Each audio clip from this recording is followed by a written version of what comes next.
Ieri pomeriggio, sabato 3 settembre, alla chiesetta di San Martino in Campoduomo si è tenuta l'inaugurazione della mostra fotografica di Duilio Avezzù, Chioggia, Pesce e Fotografia, una raccolta di foto in bianco e nero sulla vita che gira attorno al mondo della pesca a Chioggia, una vita dura che può essere messa in pericolo dagli eventi, ma che entra nel sangue di chi la pratica anche da generazioni.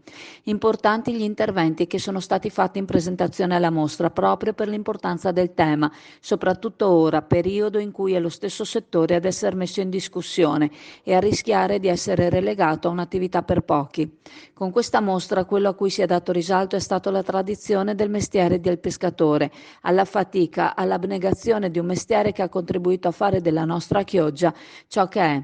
Tradizione, quella che l'Europa dimentica quando emana le leggi che regolamentano il settore, la fatica, quella che si legge nei volti di persone che lavorano e vivono in mare.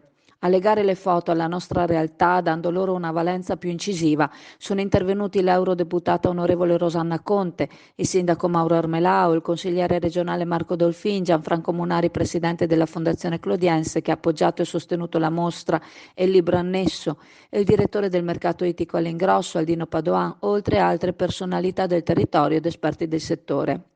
Bellissimi scatti, alcuni più incisivi e toccanti e un pubblico numeroso ad ammirarli, molti appartenenti al settore della pesca o del commercio ittico. A breve terminerà il fermo pesca e si tornerà in mare dopo un mese in cui le barche sono rimaste legate all'ormeggio. Le volanti sono già uscite e gli armatori, seppur soddisfatti per la presenza di pesce, toccano giorno per giorno l'aumento delle spese, con la spesa per il carburante al primo posto, dopo che altri aumenti hanno fatto ritoccare il prezzo verso l'alto per l'ennesima volta. Una catena di aumenti che rischiano di bloccare un intero settore economico della nostra città, ma non solo. Una catastrofe per l'intera città di Chioggia se a questi aumenti non viene messo un freno, se lo Stato non provvede a bloccare questa speculazione che si alimenta sulle vite di tanti lavoratori.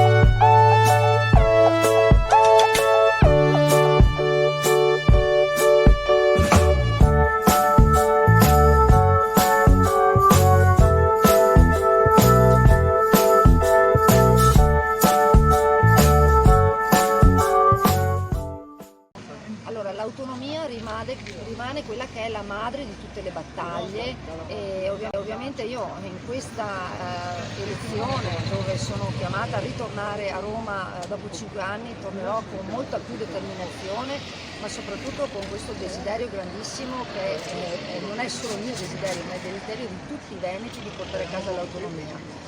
Purtroppo questi 5 anni hanno fatto sì che la Lega non si trovasse mai in un governo di centrodestra, mentre invece adesso abbiamo questa occasione e dobbiamo lavorare per questo e lo dobbiamo fare perché nel programma del centrodestra c'è un accordo di arrivare a ottenere l'autonomia del Veneto e pertanto deve essere anche un motivo importante per i veneti per andare a votare. Cioè, io posso anche capire che c'è l'amarezza nel vedere che dopo 5 anni non siamo riusciti a ottenere quello che è stato richiesto, ma non dobbiamo dimenticare che l'apparato romano fa delle fortissime resistenze, così come lo fanno altri partiti, e voglio ricordare che il primo governo è stato fatto con la Lega e i 5 Stelle, ma da parte dei 5 Stelle non abbiamo sicuramente avuto una mano. Poi si è succeduto un governo dove la Lega era all'opposizione e sono cambiati i giochi perché non si è più trattato di ragionare su un'intesa tra Stato e Regione per l'autonomia, ma di una legge quadro,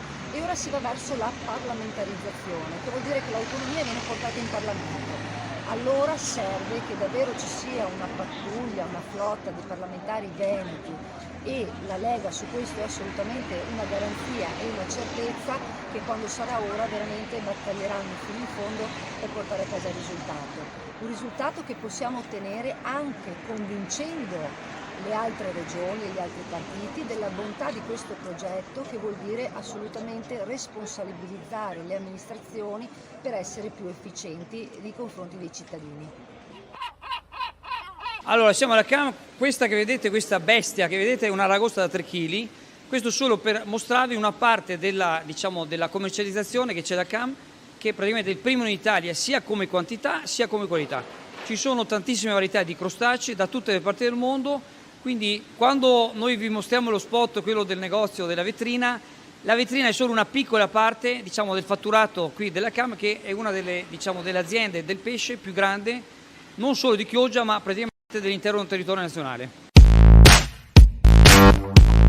Se vuoi essere raggiunto dalle nostre news, seguici su WhatsApp, aggiungi in rubrica il numero 329 695 7138 e chiedi di restare informato, oppure su Telegram cerca Azzurra Network News. Per Chioggia Azzurra siamo con Boscolo Beniamino, Presidente del Consiglio, che ha una novità particolare riguardo le città del sale. Buonasera a tutti.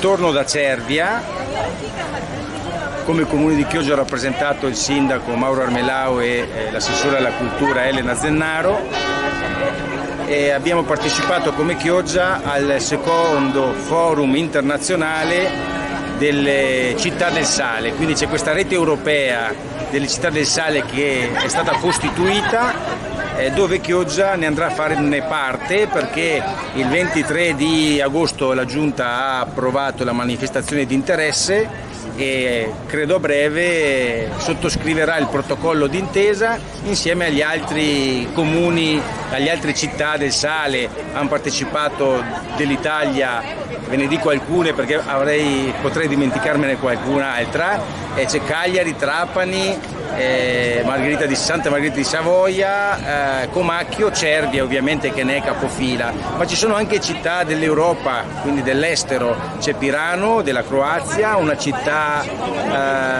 della Francia che non ricordo il nome, Gozo a Malta e un altro paio di città straniere, insomma che una decina sono queste città che partecipano a questa rete europea che ha l'obiettivo di canalizzare quelli che sono i finanziamenti europei per poter valorizzare, preservare e in qualche modo esercitare delle azioni sull'ambiente, territorio, cultura, tradizione e quanto ne consegue, non tralasciando anche l'educazione, quindi le scuole piuttosto che la didattica e gli studi e le ricerche. Insomma, se si riescono ad ottenere una serie di finanziamenti a Chioggia anche da questo strumento, come tanti strumenti stiamo utilizzando, sicuramente porteremo un contributo, anzi quel granello di sale di cui Chioggia ha bisogno come pietanza molto saporita. Grazie.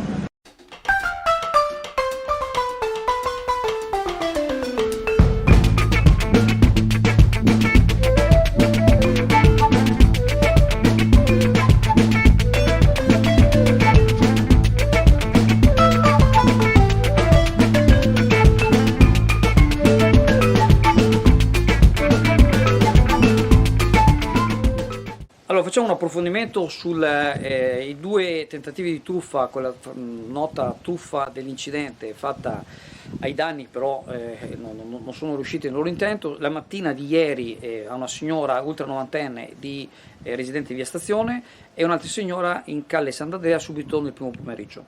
Praticamente entrambe le signore sono state chiamate al numero di rete fissa e entrambe le signore, i malviventi, conoscevano il nome del nipote. Poi per fortuna una, quella di Sant'Andrea, si è insospettita subito e praticamente ha richiamato subito la famiglia. L'altra ha chiamato la famiglia, però diciamo non aveva capito che era una truffa e addirittura aveva già preparato tutto quanto loro. Ecco, nel primo caso si sono rivolti i carabinieri, nel secondo caso poi per un motivo o un altro non si sono rivolti, è andata a monte, non sono riusciti appunto a portarla. E comunque è significativo che questi avevano il numero di telefono di casa, non del cellulare, e sapevano il nome del nipote. Quindi invitiamo tutti quanti se avete degli anziani, a fare in modo che capiscano che se dovesse capitare una situazione del genere, che stiano attenti, che potrebbe essere sicuramente, molto probabilmente, una truffa. Ecco, questa è un po' la situazione, quello che siamo venuti a sapere oggi. E ancora una volta invitiamo tutti quanti a avere un attimo così di malizia, e se vedete persone, perché questi comunque erano assolutamente in zona, perché se questi ci cascavano, dicevano venga a casa, e questi probabilmente erano a pochissima distanza sia da una signora che dall'altra. Quindi non diciamo di andare a fotografare le donne alle spalle, ma la macchina, la targa, se c'è qualche sospetto, di prendere nota, e poi ovviamente sempre riferimento con le forze dell'ordine.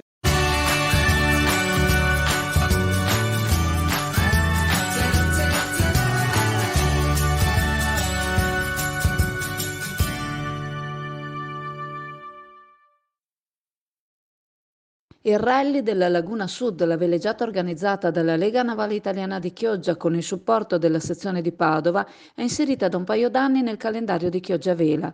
L'11ª edizione è partita ieri, sabato 3 settembre, con l'intento di riproporre la centralità della vita di mare in una città tradizionalmente, culturalmente ed economicamente votata al mare come alla città di Chioggia. 25 le imbarcazioni che hanno partecipato ieri all'evento. Partite dall'isola Saloni, le imbarcazioni si sono dirette seguendo i canali lagunari fino a Malamocco, tornando dal mare. Ha vinto l'Elan 34 San Lui di Patrick Bassan, precedendo Colpo di Fulmine di Sante Fornaro e Adar di Zagolin Roberto. Prossima settimana la Bart Bash, organizzata dal Circolo Nautico Chioggia, e Meteorosa, organizzata dallo Yacht Club di Padova.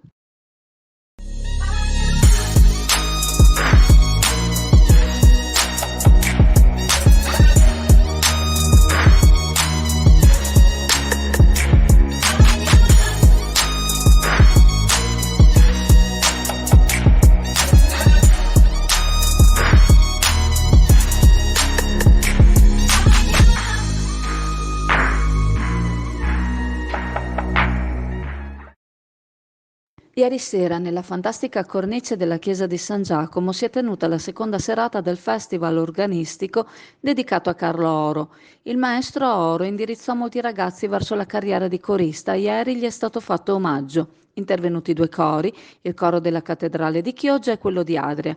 I due cori si sono alternati nell'esibirsi davanti a un folto pubblico partecipe, in mezzo al quale si trovava anche il papà di Carlo, il dottor Antonino Oro. Accompagnati dalle musiche suonate da Mattia Varisco e Francesco Bertotto all'organo, si sono esibiti nei loro numerosi cavalli di battaglia i coristi, dimostrando un'amalgama di voci coinvolgente. Il pezzo più bello è stato quello in cui, improvvisando, i due cori hanno unito le loro voci in una musica conosciuta da entrambi, una sinergia che può ampliarsi tra le due realtà a dar vita a qualcosa di importante.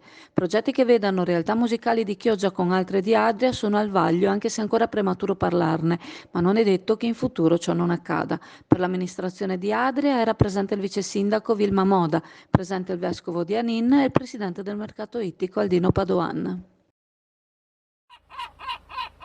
Allora, siamo alla CAM, questa che vedete, questa bestia che vedete è una ragosta da 3 kg, questo solo per mostrarvi una parte della, della commercializzazione che c'è da CAM, che è praticamente il primo in Italia sia come quantità sia come qualità. Ci sono tantissime varietà di crostacei da tutte le parti del mondo, quindi quando noi vi mostriamo lo spot, quello del negozio, della vetrina, la vetrina è solo una piccola parte del fatturato qui della CAM, che è una delle, delle aziende del pesce più grande, non solo di Chioggia ma praticamente dell'intero territorio nazionale. Il titolo mondiale del trofeo Junior World Trophy se lo ha aggiudicato una squadra con un tecnico chioggiotto, Alex Zanni. Si è trattato di una 6 giorni di enduro, il più famoso trofeo di fine anno al mondo a cui partecipano tutte le nazioni. Per il tecnico della nazionale italiana si è trattato del terzo trofeo mondiale in questi 7 anni in cui segue i ragazzi. La squadra è formata da Claudio Spanu, sardo, Enrico Rinaldi da Brescia e da Morgan Lesiardo di Como. Zanni ha una carriera di 15 anni di professionismo tra le specialità di motocross ed enduro, con alle spalle 2 vittorie ai campionati europei, un campionato italiano e un campionato mondiale a squadre. Il tecnico sta creando una pista a Chioggia per insegnare questo sport meraviglioso anche ai bambini e spera che l'amministrazione comunale possa sostenerlo.